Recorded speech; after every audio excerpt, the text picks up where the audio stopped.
In the winter of 1025 CE, the unthinkable happened. Shattered the holy shivling and carried its broken fragments to Ghazni to bury under the steps of his mosque.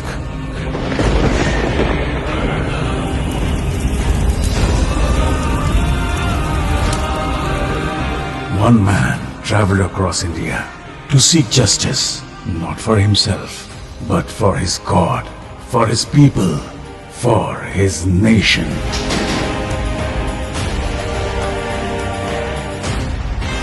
Two emperors, one noble mission. This is not just a mission. This is a sacred war, a dharma yudh. 5 warriors from across India, bound not by blood, but by purpose. Their goal, assassinate Mahmud, reclaim the divine, restore honor. We Indians have long memories. We will remember, we will wait, but we will avenge. The time will be of our choosing. The place will be of our choosing. But we will avenge. If you attack our mother India, if you desecrate our gods, we will avenge. Our God.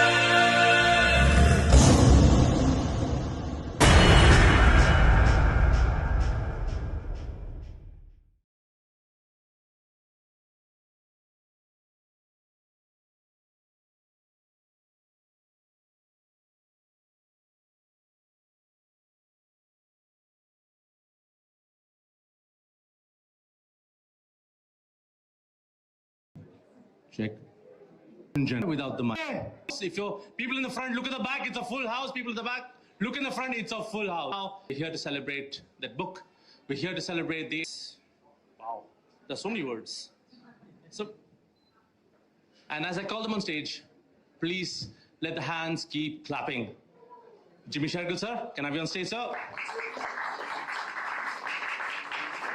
Saurabh Raj Jain and Ridhima, please can I be on stage? Rakesh Om Prakash Mehra ji. Anup Soni and Joy ji. And last but not the least, the lovely couple, Ravi Dubey and Sargun Mehta.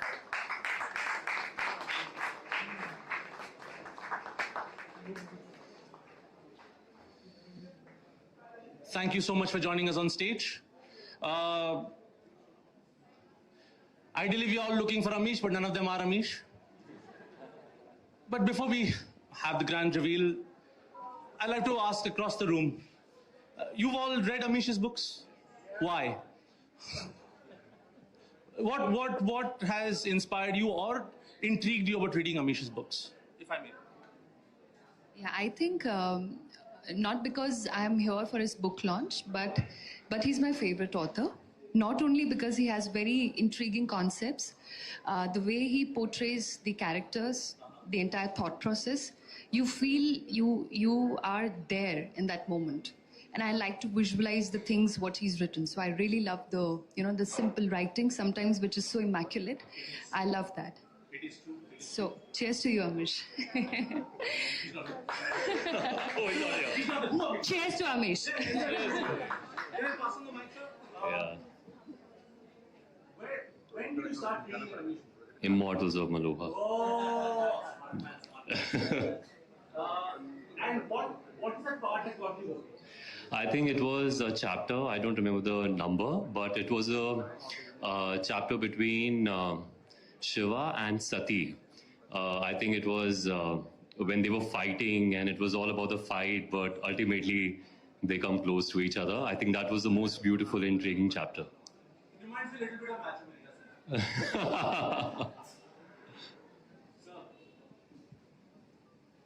I actually started the Shiva trilogy, because a lot of my friends had told me that, you must read this trilogy written by Amish. And once I started reading it, is when I didn't stop. Then whatever was there about Amish, whatever books he had written, I read them all. And then finally, the Ram, Sita, Ravan thing came out. Then I read that. मैंने वो भी रगड़ दी थी उनकी जो family में उनके discussions होते हैं आपस में धर्मा एंड ऑल दैट व्हाटएवर वो सब लोग आपस में लड़ रहे हैं कि कौन सा किरदार अच्छा था क्या था मैंने वो भी बीच में रगड़ दी थी. So I think, I love his kind of writing, and I think आज की डेट में to have our youngsters also know about our mythology, and when we talk about Sohail Dev and everything like that, then about the history also, it's very important to have writers like Amish who can write in a way that excites this new generation, the youngsters, that हम लोग जब छोटे थे तो हम लोग को ये सब चीज़ें रियलिटी में देखने को मिल जाती थी. हम मंदिरों में जाते थे, हमको गॉड्स के बारे में हमारे सवाल होते थे, सब कुछ होता था. लेकिन अब वो सब चीज़ें बहुत कम हो गई हैं और कई बार मिसलीडिंग भी हैं गूगल और इन सब चीज़ों के ऊपर. तो ऐसी कुछ एक्साइटिंग बुक्स जब आती हैं जिसमें उनको वो सिनेमैटिक चीज़ें जो हैं वो पढ़ने को मिलती हैं, you see that you go into that world when you are reading all that. Yeah, with so much simplicity, and they're so moving and emotional and everything like that. So I think it's very important for this thing, and I love Amish's writing, and I'm looking forward to this one. So I think a lot of people want to ask one question: if you could play a character, who would you play? यार मैं बहुत ज़्यादा ऐसी चीज़ों में नहीं फंसूंगा, but मैं ये बोलूँगा मैं सोहेल देव, उसके लिए मैं बहुत उसके लिए मैं मेहनत करने को तैयार हूँ, बट वो किरदार मेरा हीरो है.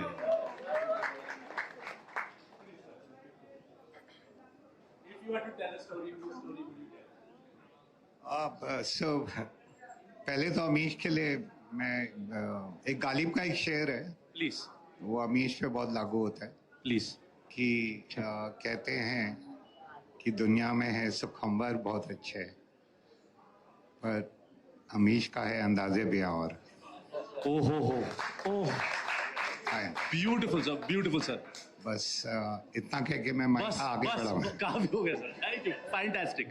I think राकेश सर ने जो कहा कि अंदाज अलग है, क्योंकि इन किरदारों के बारे में we have read about these characters. Yes. But I think it's the perspective, the way Amish writes. वो जो अंदाज की बात की, वो अंदाज इनका अलग है, वही पढ़ने में मजा आता है. इसलिए I feel that Amish has so many fans. Even after knowing these stories, knowing these characters, they still want to read what Amish has written about these characters. And being an actor, I think you always look for characters. और जहाँ तक जैसे आपने Jimmy से पूछा कि कौन सा रोल प्ले करना चाहेंगे, मुझे अमीश जो भी रोल दे देंगे मैं कर लूँगा. सर पर एक सवाल है सर, पर अगर अमीश सर का एक अंदाज है, आपका भी अलग वाला अंदाज है. Sorry? आपका भी एक अलग वाला अंदाज है. The lot of things you introduce a long time and so many times and people have seen you on screen. If you had to introduce a book in that typical statement and style of yours, यार बड़ा मुश्किल है मैं कहना. क्योंकि देखो मैं किताब अमीश जी की किताब पढ़ते वक्त ये तो बिल्कुल नहीं कह सकता हूँ कि सावधान रहे, सतर्क.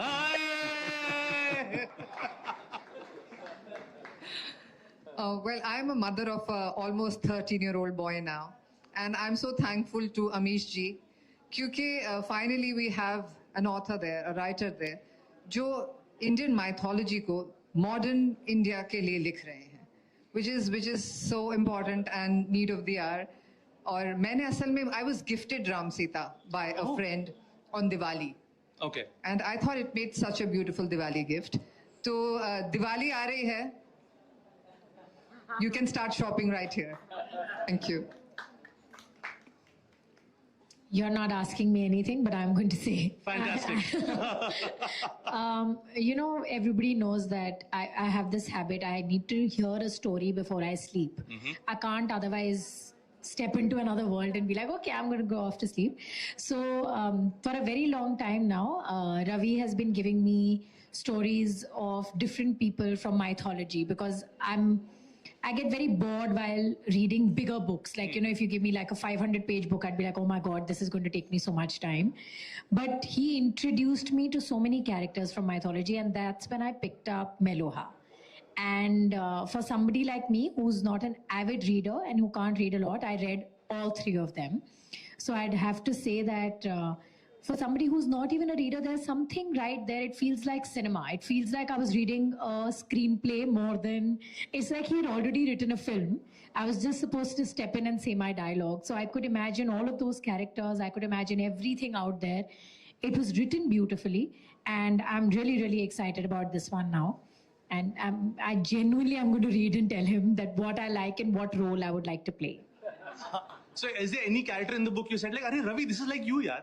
You know, can I please tell you, I was so happy when you played the whole this thing, and I'm like, okay, out of the 5 warriors, one's a girl. Here it is. I just found my role. Haan, bas yahi hai. This is me. Here, I got mine.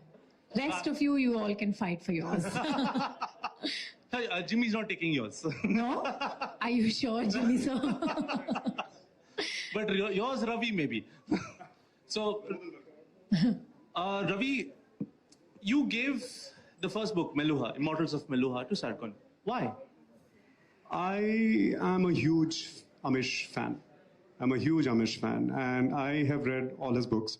And I feel, as history sometimes is not very kind. So I'll of course come to that question, of course, of yours. So history sometimes is not kind, but through cinema and through books and through art, we can give a catharsis. Sure. So one of my favorite makers is Quentin Tarantino, and he does that in his films. Most of the times that, if you've seen very recent Once Upon a Time in Hollywood, yes. The climactic, the act, the last final act, that's not exactly how the history wasn't kind.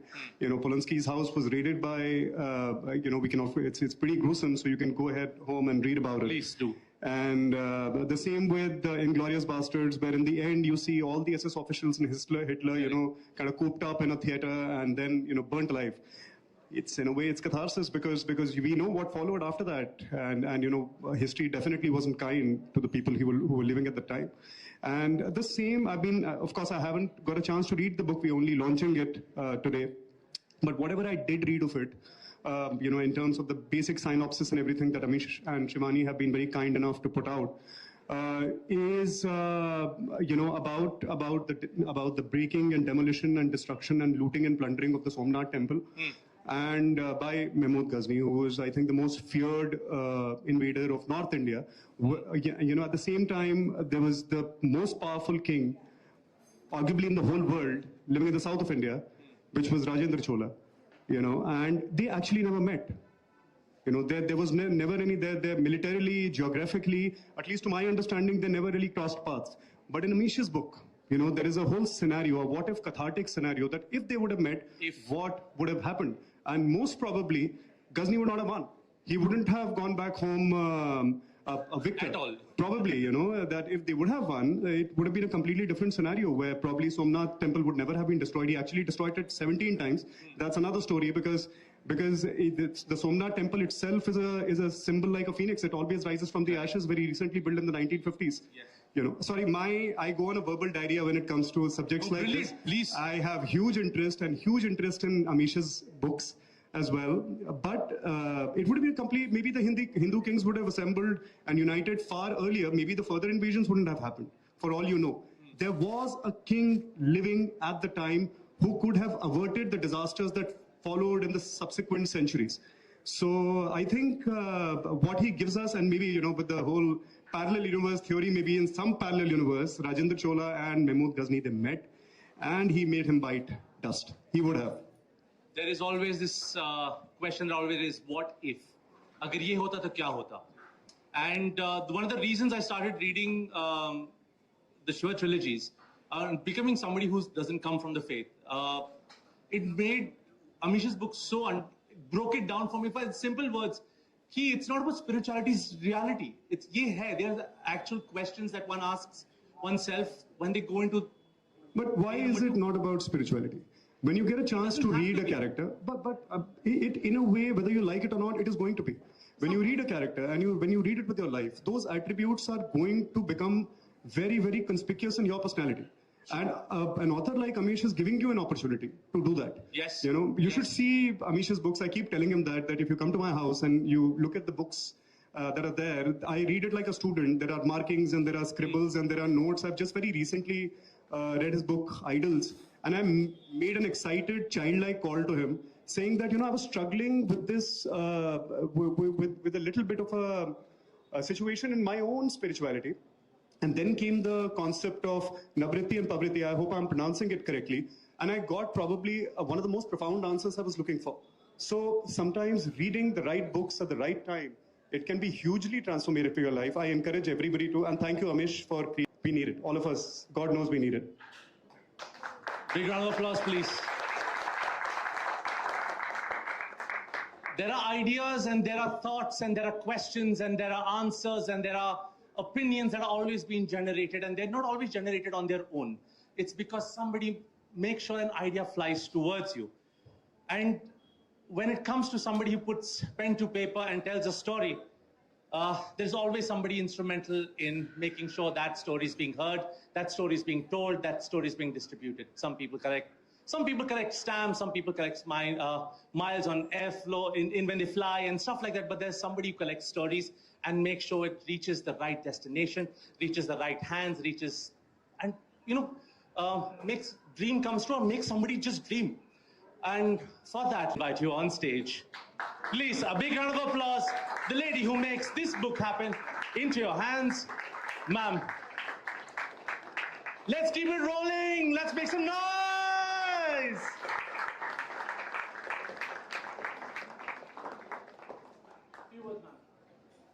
Yes, I was going to say a few things, but everyone has said it for me. And I don't think there's anything more heartening for an author, Amish will agree, or for me as a publisher to hear readers talking about books and how much they matter.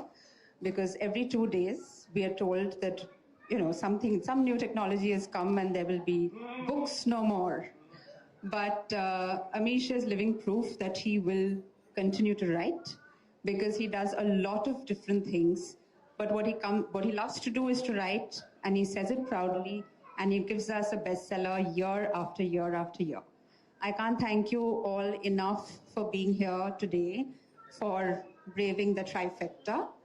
As Gavin said, thank you all for sparing time to be here and to celebrate with Amish. And Amish, of course, thank you for continuing to write, so beautifully. When I got the manuscript first, I knew it was about Rajendra Chola, because that was in the contract. That's what we had signed up. But when I read it, and I read a lot of books, it really blew my mind.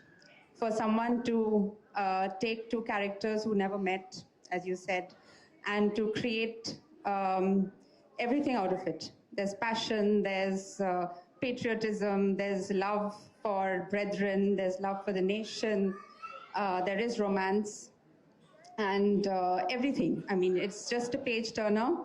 I can promise all of you who pick it up that you will talk about it for a long, long time to a lot of people, and a lot of people will pick up the book and completely enjoy it. Thank you so much for being here today. Yeah, over to you. Pallavi Chatterjee, everybody.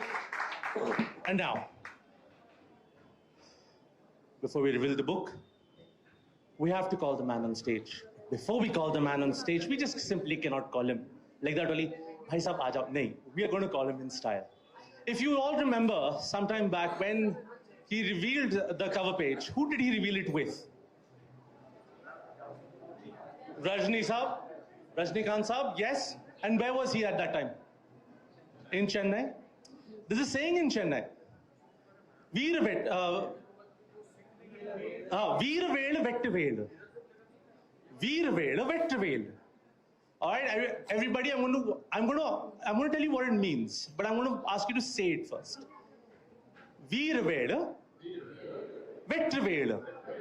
Veervelu Vettuvelu. Now, have a little bit of gusto and let's try this again. 1, 2, 3. Veervelu Vettuvelu. All right, now we're going to go slower, like we're going to go in softer voice, then we're going to go louder voice, and just follow my arm, all right? It is your volume control right here, and I'm going to control the volume. Are we good? Yes? 1, 2, 3. Veera Veera Vattrave. Veera Veera Vattrave. Veera Veera Vattrave. Veera Veera Vattrave. Veera Veera Vattrave. Veera Veera Vattrave. Louder! Veera Veera Vattrave. Veera Veera Vattrave. Keep chanting as we announce on stage, as we bring on stage the man himself, Amish!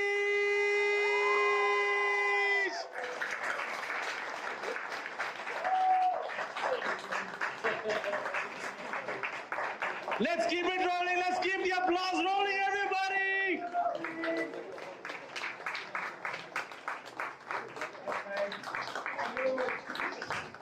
Amish.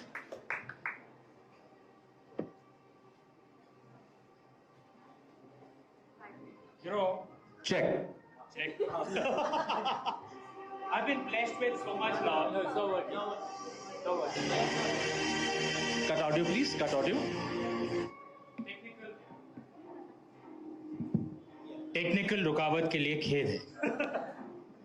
I've been blessed with so much love. Thank you so much, guys. Thank you so much for coming. I'm assuming we're gonna Yes, launch we the are. book now. Before we launch the book, sir, we had a chant. Okay. उसका मतलब क्या था, sir? How many of you are South Indians or Tamilians? Yeah? You know what Veera Veera Vetri Veera means? Yeah, what does it mean? It means courageous spear, victorious spear. It's a cry of Lord Karthik. Veera Veera Vetri Veera. I studied in Tamil Nadu, by the way. That's where I discovered the stories of Emperor Rajendra Chola. So all together with me in one loud voice. 1, 2, 3. Veera Veera Vetri Veera. Ladies and gentlemen, can I ask everybody to please come in front, please, as we... but before we launch the book, if I can make one request. I'm superstitious about it. I have so much love, but I want my son always there. Please. My boy Neil. He always launches my book. He always hesitates, but he always launches. Come here. That's my son Neil. Come on. Okay, now we'll... Yes. I guess everyone will... There's so much love, I guess everyone will have to hold a book. Yes. Front. So once you... Just come up with the books and I'll open this. Thank you.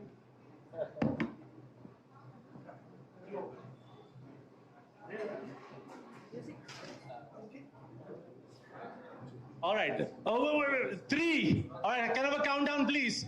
3, 2, 1, and reveal, please. Ladies and gentlemen, welcome to the official book launch of the Chola Tigers, Avengers of Somnath.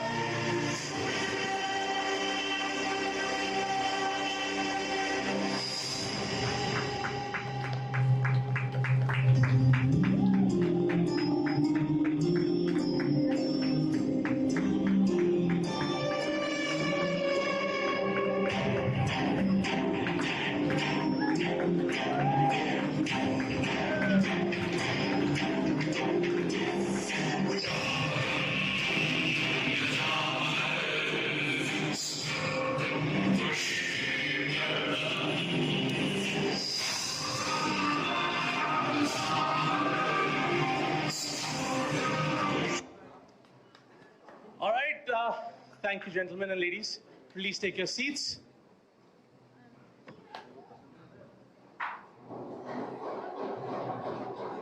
So, thank you, sir. Thank you so much. So, all right. I'm going to adjust this. Follow me, ma'am. Oh, follow me, Ji. Follow me. Hi. The mic's on the table. I hand this over to you. Please have a seat. This is a short conversation about it's all over to you. You know, you're best in this business. Sorry. I'll just chat with Amish. So congratulations. Thank you. The book is hitting many number ones on Amazon. Thank you. in many categories. And congratulations again, and thank you for writing again. I wanted to, I've always been curious, and I have heard some stories from you, but not everybody has. But I wanted to begin with you as a storyteller. So from book to book, from series to series, you've taken characters from legend and history, and we think we know them, we read about them, but you've transformed their stories before our eyes. What brought you to storytelling? What brought me to storytelling was actually Immortals of Melua. I'd written no fiction before I wrote Immortals of Melua. How many have read Immortals of Melua? Okay, practically everyone. Those who haven't, seriously, man. Kya kar rahe ho? It's available out here. And then you can start with it. It began actually as a pure philosophy thesis. I was working in a bank in those days. I worked in banking, in financial services for 14 years. My family and I, everyone kind of reads a lot. And we were discussing these philosophies, and my sister and brother, they said that it's a great idea, you should write it down. And it was what is evil? An answer to the question, what is evil? Then that got converted into an adventure. And that's how the Shiva trilogy began. The story is a wrapper for some philosophies that I wanted to convey. And that's how all my books are. Some philosophies that I want to convey. And the story is essentially a wrapper to make it easy to understand. That's all. That's how I write my stories. Right. So the worlds that you create, as you know, so there's a Maluha world, there's a Ramchandra world, there's Suhail Dev, and now there's Chola Tigers. But all of them are interconnected. It's a large map that you've drawn somewhere, and you leave red herrings in various books. If you read later ones, you'll find things from earlier books, and you read earlier books, you'll know what is coming later. But how did you come to building this larger world? I know you talked about Maluha. Indic Chronicles. But the Indic Chronicles, yes, but coming to it also from the larger world. Where does, say, Chola Tigers fit? Where does Suhail Dev fit? The Indic Chronicles is my interpretation of the story of the last 1300 years. I think our history, what we study today, was largely written by the British Raj. They had their own agenda, obviously. And sadly, that agenda continued post-1947. I don't know if you guys have noticed one thing, the way our history is taught. The British colonial rule is not called the Christian invasion.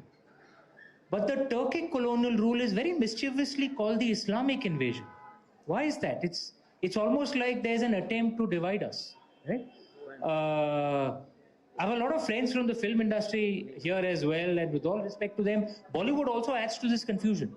Because we think Alauddin Khilji looks like Ranveer Singh, and Akbar looks like Hrithik Roshan, or Aurangzeb looks like, Akshay Khanna, which is not true actually. They were all from the steppe lands of Central Asia. And in my trailer, I wanted to clarify that. If you see Mahmud Ghazni, if we actually traveled back in time and saw them, to us, they would look Chinese. Okay? They weren't Chinese. They were the same people who conquered and devastated China as well. They're the same people who conquered and devastated the Abbasid Empire, which was the high point of the Arab Islamdom as well, right? But it's taught to us that Islamic invasion, were they Indian Muslims? No, they weren't Indian Muslims, man. They were foreigners, right? Just like the British were foreigners. When we see a British ruler in our movies, it's very clear. He looks European, he's speaking English. But Alauddin Khilji, Ranveer Singh speaking Urdu, right? Urdu is our language, man. It's not a foreign language. They spoke Turkic or Persian. That's an actual historical fact. And I think these were attempts to divide us, okay? And sadly, we should have realized this in 1947. Sadly, we continued with it. The second thing, the way history is taught to us, it's like it's 1,000 years of Indians just waiting for the next invader to come from Khyber. And then there's a battle at Panipat. And then what happens at Panipat? We lose, right? And there's a next invader. Again, there's a battle at Panipat. Again, we lose, right? And then there's a next set of invaders who will come and rule us. And our lot is to just accept this, right? And the question that arose in my mind when I was in school, yaar, if we were losing every battle, why the hell are we still alive? We should have been dead, no? Are Zoroastrians alive in Iran? No, right? And the Zoroastrian Persia was among the greatest empires of its time. There are 0.03% of the population there. Zoroastrians are, their culture is alive in India. Same with so many other cultures. Coptic Egypt, Hellenic Turkey, they are all dead. Central American, yeah, Incas, Aztecs, all dead when the Spaniards and Portuguese went there. हम लोग आज भी खड़े हैं 1000 साल बाद. मतलब we lost battles, but we won battles as well, which is why we are still alive. And our ancestors didn't, I mean, किसी ने हमारे सभ्यता, हमारी संस्कृति पर खैरात करके हमें जिंदा नहीं रखा है. हमारे पूर्वजों ने लड़ के अपनी सभ्यता को जिंदा रखा है. And the stories of our ancestors who fought those invaders is not taught to us. And in my mind, the story of the last 1300 years is the greatest resistance in human history. No indigenous culture anywhere in the world has fought so hard for so long and refused to surrender. That's why we are still alive. And we should feel pride in the last 1300 years. ये क्या सूरमा थे यार हमारे पूर्वज, real tough buggers, right? And they never surrendered. And again, this I will say once, if there's some mistakes they made was lack of unity, and I speak of that in my book. Often we lost wars because हम लोग खुद एक दूसरे से लड़ना शुरू करते थे. I mean, frankly, the second and the third battle of Panipat, we lost because of internal divisions. How many have heard of Kanoji Angre? Maharashtrians here? Very few. That's very sad here. Okay, those who haven't, please study. The Kanoji Angre had perhaps the greatest navy in the Indian Ocean. He was a Maratha. Okay, that navy got destroyed because he was fighting Europeans at one end, and at the other end, guess who he was fighting? Our own people, our own Marathas. At Jallianwala Bagh, who gave the order for the firing? General Dyer. Who are the people doing the actual firing? किसी ने ये नहीं बोला यार मेरे लोग हैं, they are old people, they are women, children, I'm not going to shoot. नहीं, गोरे साहब ने बोल दिया गोली चलाओ. It's our internal divisions which have hurt us. If there's one thing we can learn from our ancestors, and of course we should learn their bravery, but if there's one thing we can learn, stop these silly fights between ourselves on religion, on caste, on language. We keep doing that and we keep losing. That's one thing we should learn from our ancestors not to do. That's why I write these books, to bring these stories out. And there are many more stories like this. And any of you, if there are stories which I haven't heard of, please keep mailing me. I mean, even King Suhildev, I actually heard of him at a conference some 8 years ago. And my father's family is originally from UP. Ravi, I know even you're from UP. I don't know if you heard of King Suhildev's story. Even you're from UP, right? I don't know if you had heard of King Suhildev. I hadn't, yeah. Okay. And I was like, yeah, Hamare state say we hadn't heard. Any other country, there would have been his statues everywhere. Lanat hai yaar hum pe. We are actually unworthy descendants of really great ancestors. Sorry, lamba answer ho gaya, but I'm really passionate about this. We need to relook at how we look at our history. No, it's good because it means you're writing many more books. It means I'm writing many books. So tell me, so now there's Mahmud of Ghazni in Chola Tigers and there's Rajendra Chola. What made you bring them together? Was it their personalities, or was it, like you said, the theme which you Okay, I won't answer the question. They were both at the same time, you know, as Ravi said. And a thing which always struck, Emperor Rajendra Chola was the most powerful man of his age by far, right? He ruled most of South India, most of East India, much of Southeast Asia, Sri Lanka, Andaman Nicobar. As I always say, the Bay of Bengal was essentially Rajendra Chola's pond, right? And he was a he and his father, Rajaraj Chola. How many have seen P.S. Ponniyin Selvan? Yeah? So I read the book series in the 1990s. Ponniyin Selvan is actually on the father of Rajendra Chola. They were both very devout Lord Shiva worshippers. So there are famous temples that they built. Brihadeshwara. Those who haven't seen it, please go. It's a trek to go there. You have to fly to Tanjore and then drive some 2-3 hours. But they are fantastic temples. There's a massive relief outside, which actually I was stunned by. During my research process, I actually took pictures of. There's Lord Shiva in the middle, massive, right? Sitting on a throne like on Kailash mountain. And Emperor Rajaraj Chola and Rajendra Chola on the left and right, they're standing like servants, holding the fan, okay, for Lord Shiva. And these are emperors, right? How many emperors do you know who show themselves like this in their relief? They were very devout Lord Shiva worshippers, and the humility that they had, you know, when and I was like, if a Turkic invader does something like this, Emperor Rajendra Chola would give a response. That's what I assume. So this is the story of that response. He sent an assassination squad to get our vengeance. And yes, there was a woman in there as well. Yes. I'm an inclusive writer.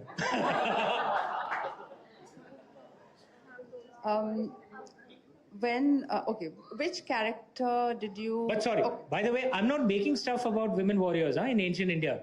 The Cholas actually had a women regiment. Again, we are not taught this in our history. We had women warriors. How many have heard of Rudrama Devi? Fantastic. Please, I hope there were more. She was a Telugu warrior. She used to lead the army as a woman. She ruled in her own name. And she led the armies into battle in the 13th century. We are not taught these stories, so we think women were always supposed to be, not in our tradition. No. Which, without giving too much away, because everyone's going to read the book. Spoken like a publisher, need you to buy it. Which character did you enjoy writing the most? This book? In this book. And which did you find most challenging? So, of course, Emperor Rajendra Chola, because one just wrote of him with awe, man. When you research him and read his achievements. So, whenever I describe him, it's like just awe. You know, like, "Bha kya aadmi hai." And he's oldish in this. By this time, he's already kind of 59, 60. So, he's old, but he's already done most of his achievements. And then, of course, General Narasimhan, he's the main guy. He's the one who leads the assassination squad. But there's one particular character, I won't tell you the name. When you read the book, you'll realize it. Because I told you, I think, nearly a year back that the manuscript is ready. And it was actually nearly ready. I was done with it. This is a writer center book.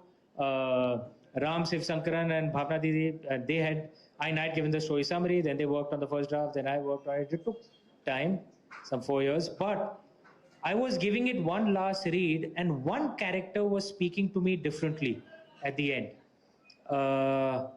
And I was like, no, this character's journey is different. And I thought, abhi nearly ho gaya hai, let me submit it, but I was like, it was a real calling. So I had to change that character's story. And that character was central all the way through, which meant I had to change the entire manuscript. I had to go back and start the entire thing, which is why it got delayed for 9 months, sorry. But that character's arc, like, I just love it. This, for a writer, for a movie maker, for a storyteller, Rakesh, a character who has an arc, like someone who starts very good, but becomes like, yuck. Or the other way around, someone who starts like, this guy is completely bad. By the end, you get what he's actually about. And then you go back and read it again, ki actually all the clues were there. I just didn't see it, that this guy was actually a very good guy. There's a character like this, which was difficult, obviously, because it delayed the book. And I had to rewrite the entire manuscript for that. And I'm sure you guys can guess the character when you read the book. I won't tell you right now, but want you to read the book. What would you want readers to remember the most about the book when they turn the last page? What is it that you feel you want should stay with them? There's a line in the book which is an adaptation of a line that's said in UP. Kaurav 100 और Pandav 5, तीजा आए तो 105. Now the Kauravas may be 100 and the Pandavas may be 5. When an outsider comes, we're 105. And I actually have this line in the book. And they all kind of hold their hand and say, we're 105. So and of course we are that way, man. We as a people, we're an argumentative people. बैठे बैठे क्या करें, करना है कुछ काम, हम लोग अंताक्षरी नहीं करते हैं, एक दूसरे से लड़ाई करते हैं. At least when an outsider comes, 105. We should be 105. Thank you so much, Amish. I think, Gavin, we can open it up. Yes. Yes. Just right now. We'll start with you, sir. Do you have a question? Absolutely. Amish Bhai always answers the question in an interesting manner. My question may not be interesting. Amish Bhai, the reason I think some of these great warrior, great leaders, Indian history has forgotten about it because of this 700, 800 years of our gulami, right? Now, how to justify talking so eloquently about these leaders, warriors, great kings, and still be able to not be worried about that we went through this torturous period of 7 centuries? It's a reality, what happened. And we have to remember that the invaders who came here went to many other lands as well. They didn't just come here. How many have seen Game of Thrones? Remember the Dothrakis? Yeah, the Dothrakis are actually based on the Turks, by the way. Okay, that's what the Turks were. They did nothing except the fine art of killing. They were the greatest warriors the world has ever seen. Like Timur was a Turk. He was from west of Uzbekistan. He killed in the 13th century 5% of the world's population. World's population. Where it wasn't that easy, yeah? You didn't have nuclear bombs, you didn't have machine guns. You want to kill someone, you had to stab, you had to behead. It was very hard to kill someone. He killed 5% of the world's population. He killed so many people that actually, so the records say, the world temperature actually came down a bit. Okay, there was global cooling because of Timur. And this guy was like not the worst, right? There were many others. And his devastation was a bit on India, on Delhi. His real devastation was actually on Persia, Arab lands, Europe, many other places, right? And all these other cultures died. All of them. We're the only ones still around. That's what I said. This is a story of fierce resistance by indigenous people for 1300 years. It's a matter of immense pride. It's not, it's not a story of defeat. It's a story of resistance. Yes, sir. Yes. So, Pinji. Yes, yes. Of course, yeah. Yeah, and I'll be on the side, don't worry. I'll not intrude upon the viewpoint.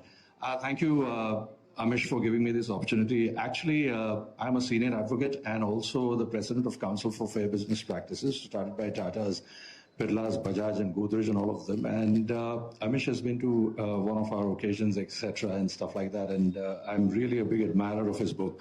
So on behalf of the organization, I've committed to buy 100 copies of the book right away. Thank you. And the whole idea behind it is that we promote fair practices and we promote education as well. So this is going to be part of our education series where we are going to try to tell people about the mythology, about the way he talks. I mean, I was impressed with the Immortals of Meluha and the way, he talked about Shiva and all of that and, how you propitiate the god. And of course, very importantly, that he was called as Neelkanth, because सागर मंथन जब हुआ तो लोग ने जब देवों ने तो अमृत पी लिया, लेकिन जिसने विष पिया उसको शिव बोलते हैं. So basically, the whole idea is that when you want to do something big in your life, you have to be out of your comfort zone, and not literally drink poison, but you have to do jump a lot of hoops. And I'm sure Amish has had his. Immortals of Malua was rejected by quite a few publishers, from what I understand. But then thereafter, his. They're rejected by Harper also. Right. So, well, I'm sure Paulomi I self-published my first book. Yes, I'm sure Paulomi now has made up for that. And thank you, Amish. So 100 copies and many more to go, hopefully, in the future. Thank you very much for giving me this opportunity. Thank you. Thank you.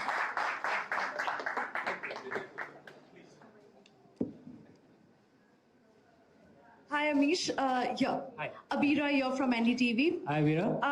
I have read most of your books. Thank you. The cover of the books, we don't see the faces. Here, we see the faces. What made you change that? Because, whenever we are reading the book, it's our imagination, the face, and here we are seeing characters with faces. What made you change that? That's a damn good point, yeah. I think the books that I've written on our Itihasas, on our Puranas, there I've not shown the faces, except for Ravan, which was for a particular reason. I was really troubled at that time. That was probably the worst phase of my life. That's when I wrote Ravan. But otherwise, there I've not. But this is actually the Indic Chronicles, the story of the last 1300 years. And I want us to recognize our heroes, like I said. For me, this is, if all of us can just start focusing, rather than on the invaders, focus on our ancestors who fought those invaders. Maybe that's why I want to, out here, I want to put the faces on. And there are always kind of hidden clues in all my books. You have to know the Brahmi script or the Tamil script, various others, but you can have some fun on this cover and the Suhail Dev cover. There are lots of hidden clues everywhere in all my books on the covers. And one more question. If you turn this into a film, the main character, let's just stick to the main character, whom would you cast? The producer will decide. No. If you had the power to decide. There's something which in a cricket thing is done very well, right? When there's a ball in that corridor of uncertainty on the offside, well left. There's a question here. Hello. Correct. Imagine.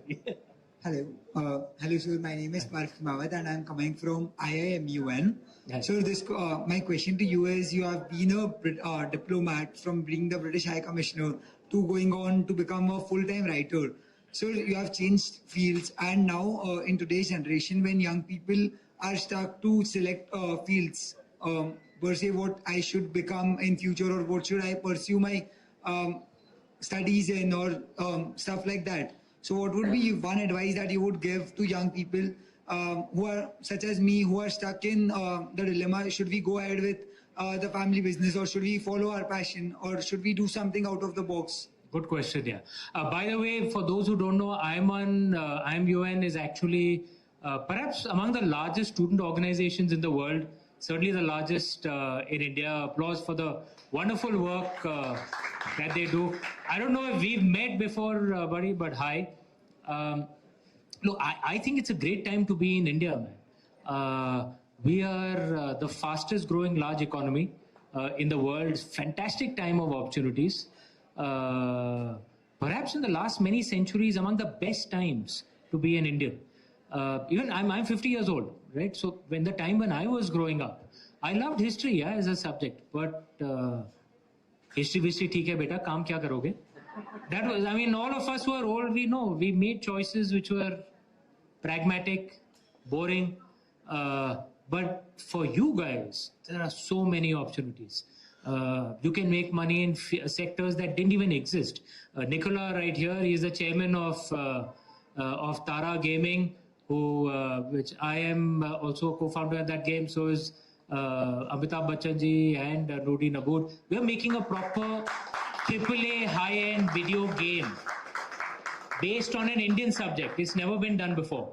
Okay, and the kind of investment that goes in is bigger than kind of Hollywood movies. I see very little of that, but hopefully I'll get some in the equity. Pulling your leg. But this is the kind of this couldn't have a project like this. Forget about 10 years ago, even 5 years ago, it wouldn't have been attempted. Nicolas is a French guy, so is Nudin, but they are betting on India and the Indian market. So these are the opportunities, man, for your generation. What a great time to be an Indian. Just pursue what you feel passionate about. Thank you so much.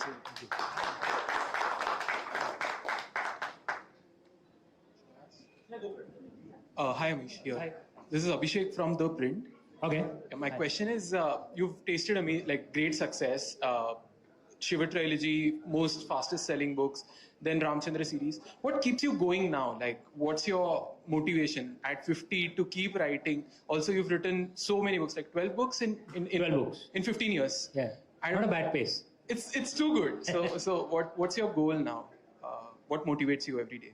Actually, I'm getting into more and more things, man. I'm hosting, producing documentaries also, video games also, podcasts also. There's a movie coming out early next year called Radha Ramanam. I'm the creative director, and it's a fantastic movie, proper live action on Lord Krishna, on the love stories of Lord Krishna. In many ways, the love story of love stories, right? Lord Krishna is the greatest lover. I think they're just, like I was telling the I Am UN kid, this is a wonderful time to be in India.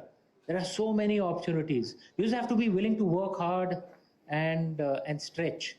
I lived in the UK for 4.5 years. In an economy where opportunities are difficult to come by, it's damn hard. Like it was for our parents' generation. But now there are just so many opportunities. It's just up to you how much you want to grab. Great time to be an Indian. Honestly, great time to be an Indian. Thank you. Thank you. Hi, Amish. Hi. First of all, I wanted to say thank you because you were one of the first people to encourage me to write my book. And you were also the first person to say, put me on your cover. I say everyone should write. No, but Anchor Within is with your blessings and also a push from you. So thank you for that. And I wanted to ask you, for budding authors, would you do like a master class? Would you recommend that people go into it full time, or should they also have a job while writing? What do you suggest for people who are thinking about, hey, I love to write, but will I be able to succeed? Make money? Yeah. I hate to give an answer that doesn't sound exciting, but look, the reality, and all of us who are in the creative space, we know. In the creative space, it's a high risk, high return game. It's a bit like sports also. If you succeed, it's like Pareto. You know what Pareto principle is, right? The 80-20 rule. This, in the creative space or the sports space, it's like 99-1. 1% make more money than they ever dreamt possible. Money than a banking job, right? But 99% don't make enough money to pay the bills at the end of the month. That's a reality. But you also started your book. So what I always suggest is have a job on the side.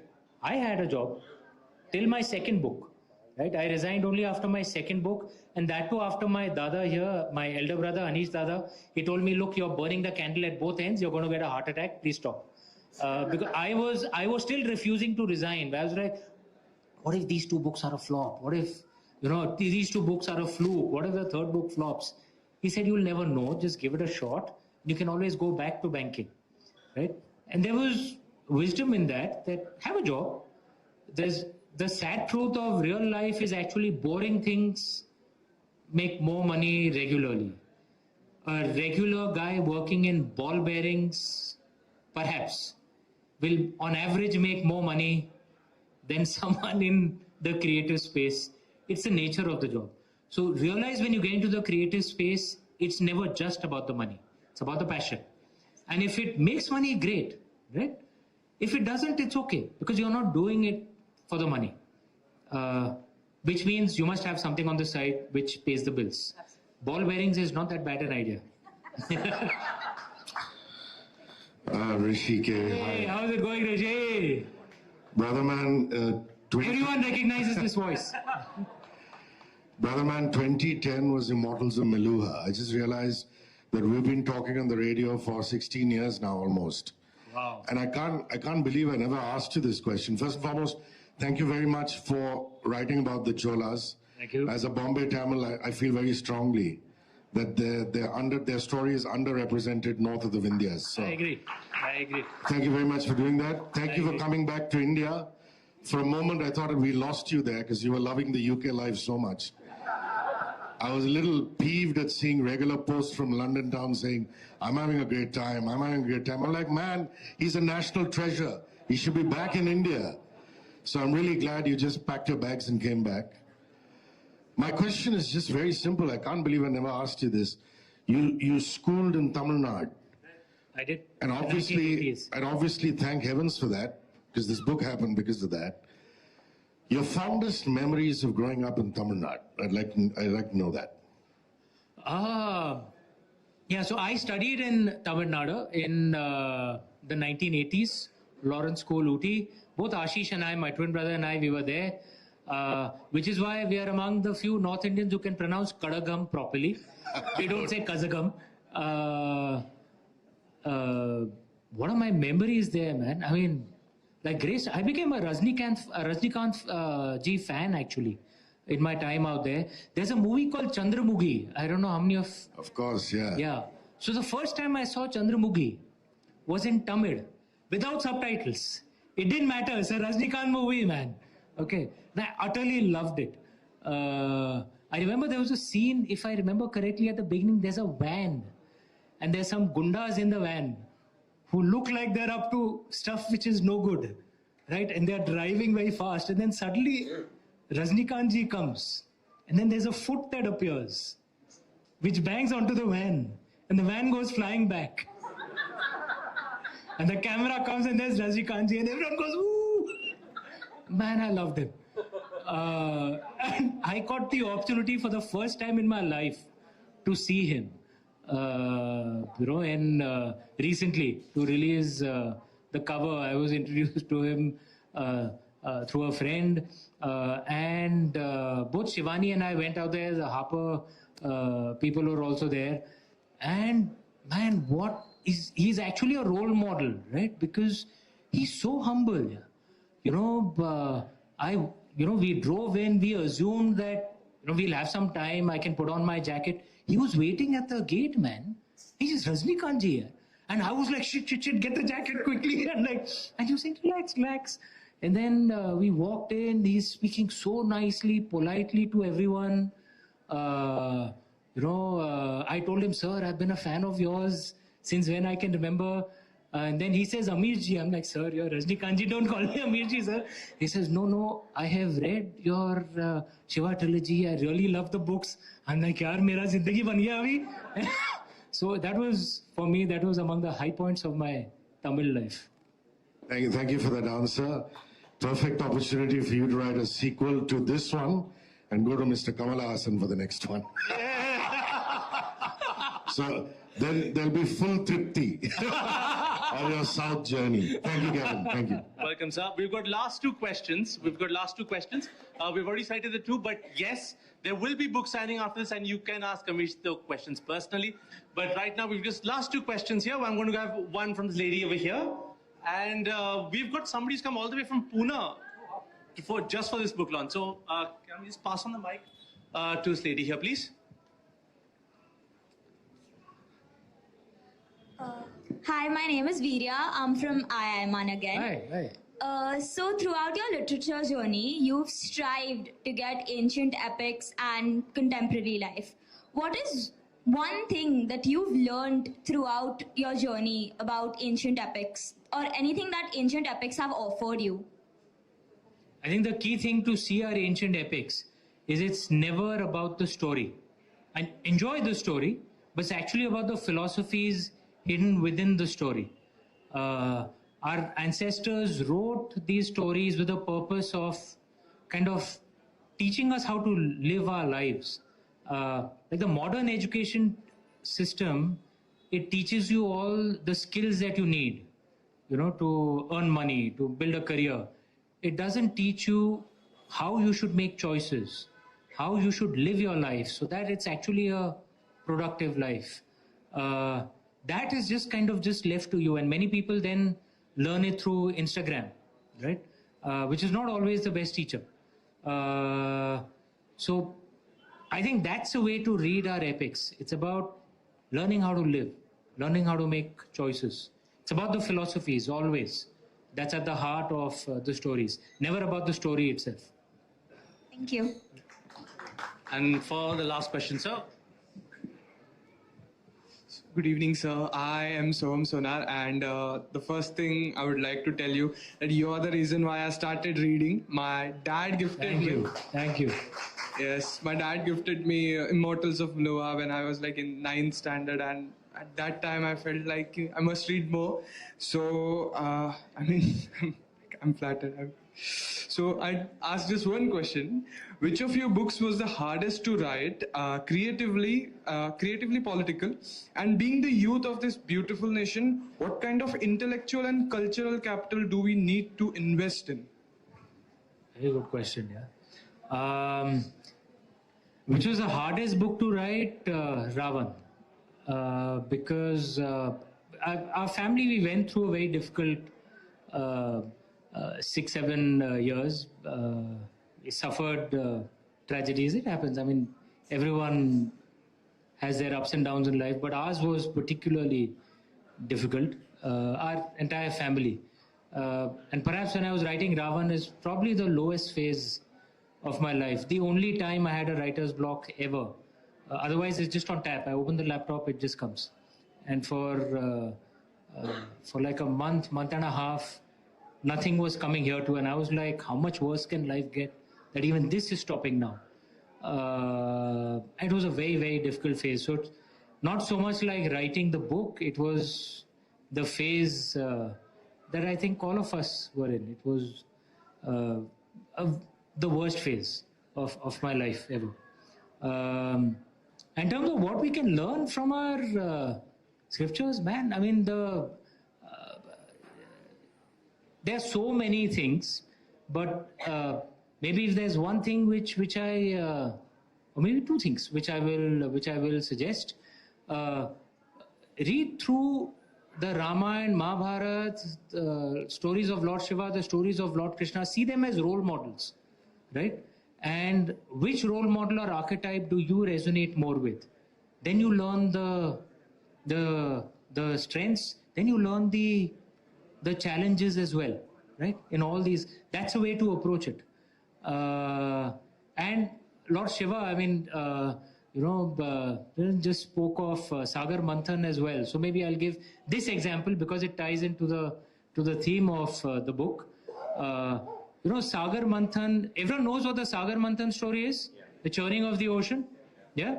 And all the goodies of life came, at least our tradition came from there. The Kamdhenu guy, Ma Lakshmi, everything. Kalpa Vriksha, all of it came. But at the beginning, poison came, which Lord Shiva had to drink up. And the way to see the Sagar Manthan is it's a process of change. And what our ancestors told us is any process of change is usually good, and anyway it's a natural process. And it's usually good. But there's always some poison. Any process of change, some poison is natural. It emerges, right? India has been going through dramatic changes post-1991. Changes that haven't been seen in centuries, right? It's like a Sagar Manthan going on. Lots of goodies are coming out. Absolute poverty has nearly gone, something that was impossible to think in 1991. In the 1980s, India's economy was smaller than 3 American car companies. We were that poor, right? And now we just crossed the GDP of the UK. Applause, man. Okay. And this year we'll cross, we'll cross Japan. Wait for 2-3 more years, we'll cross Germany. We'll be number 3, right? It's like, what amazing transformation, all within our lifetime, right? Amazing Sagar Manthan, but some poison is also coming up, right? This is a part of the process of change. So here's my suggestion. It's something that all of us, at least those who worship or like Lord Shiva, learn from our God. If that poison is coming up, drink it. Don't add to the poison. in the society. It's a natural process of change. Things will improve, but be a force for positivity in society. If someone speaks negative stuff to you, don't return that back. It's very easy to do it, man. On Twitter or Instagram, don't do that. Don't add to negativity. Don't add poison. Be like Lord Shiva. Drink it up. That's our contribution to the society that we love. And just to close off this Q&A, years ago on this very stage, you were called the literary superstar. On this very stage by Shekhar Kapoor. And I was there. And then after you, then there was another critic who said, I wanted to sit down and read Suhail Dev Aram Se, but I cannot read it Aram Se because it is Amish writes it so fast. Because it's so much action-packed. And then now you say you're making a film. And then afterwards, now there's the Chola Tigers. It's the story of Tamil. And then you go and meet Rajnikant. Now, in your film and in your video games, are we going to see any of the Rajnikant style action movie pieces in your film or your video games? Yenna rascal. You're going to ask these questions on stage. You'll see it when it comes out. Fair enough. Ladies and gentlemen, thank you so much. Make a big noise for Amish. Thank you. Before we close this evening, ladies and gentlemen, around you you'll find gents and ladies who have t-shirts with hashtag on them. Make some noise for Octobus, please. They're in the house. They will be running around. They will be around you. Make some noise. Yeah, Octobus. All right. They'll be around you conducting activities with you. Please indulge with them and share your thoughts and views and indulge in some lovely questionnaires they have for you. They'd love to speak to you. Har Har Mahadev! That was one of the initial chants back then. And before, again, we will be having the signing of the books, and but before that, we will do two things. I would like to invite the family to please join Amish and everybody else. And before that, ek selfie to banta hai bhai. All right, so can I will take, why can I? I will, obviously I will. So can I have everybody here?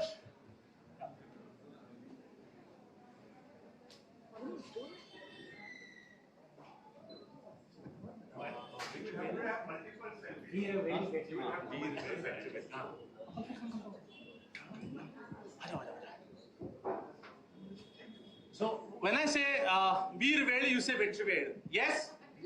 All right, let's test it out. Let's test it out. Veer Velu. Veer Velu. All right, ladies and gentlemen, Dil Tham Ki Beti. All right. And ladies and gentlemen, we have just concluded the book launch for the Chola Tigers, Avengers of Somnath, here with Amish and with Pallavi Chatterjee and with a lovely, lovely crowd of friends.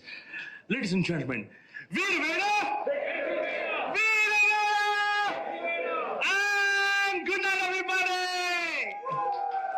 Thank you, everybody. And can I please invite the family to please join us on stage? You all are a family, but right now let's invite Amish's family only, which is also you guys, but right now immediate ones only. So.